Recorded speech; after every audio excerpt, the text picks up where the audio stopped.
The day started like any other at the federal courthouse, but Judge Marshall Davis was in a particularly foul mood. His reputation for hostility, especially toward conservative figures, had been growing, and today would be no exception.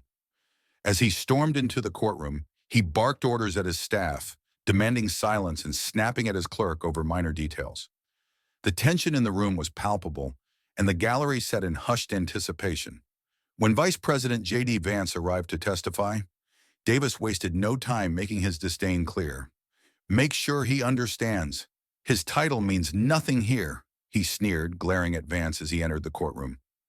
Vance, however, carried himself with quiet dignity, nodding respectfully to the court staff as he took his place. From the outset, Davis aggressively interrupted the defense, dismissing any context that painted the accused, Mr. Sterling, in a positive light. When the defense attorney attempted to introduce evidence of Sterling's charitable work, Davis cut him off mid-sentence. "Irrelevant! Move on!" he barked, slamming his gavel. The defense attorney tried again, carefully framing his words, but Davis interrupted once more. "I don't need a history lesson about so-called charity.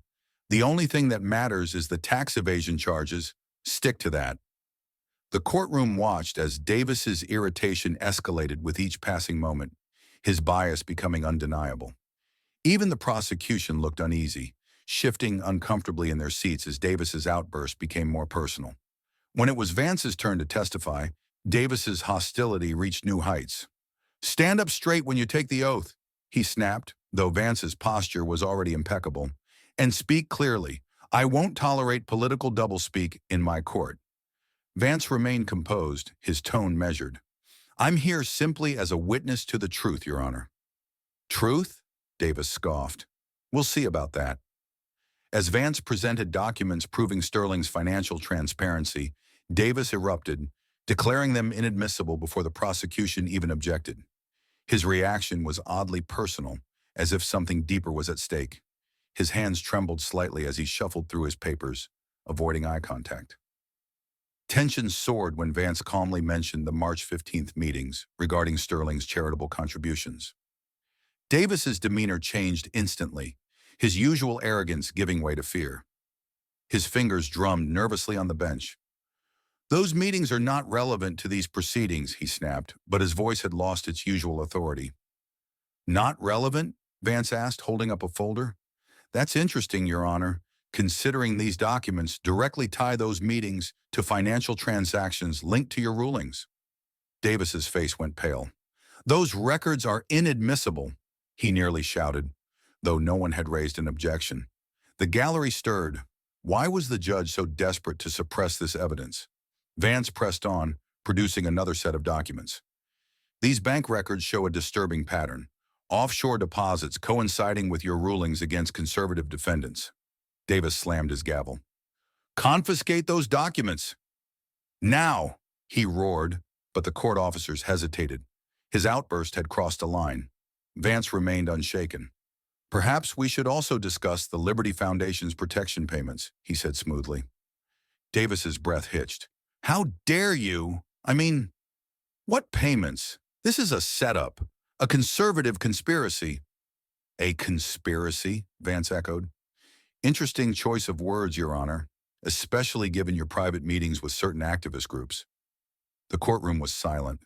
The prosecution, the defense, even the clerks, all stared at Davis as he visibly unraveled. Desperate now, Davis slammed his gavel repeatedly. "I will not be interrogated in my own court. Officers, remove him from the stand."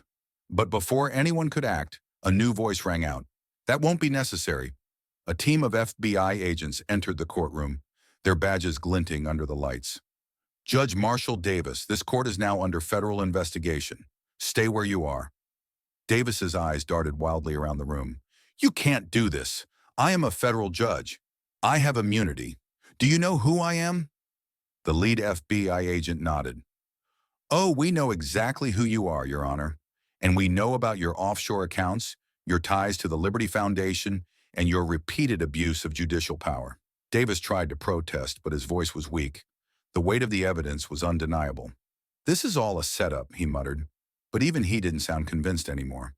Vance stepped forward. "No, Your Honor. You set yourself up. Your own actions, your own words. They convicted you before anyone else did.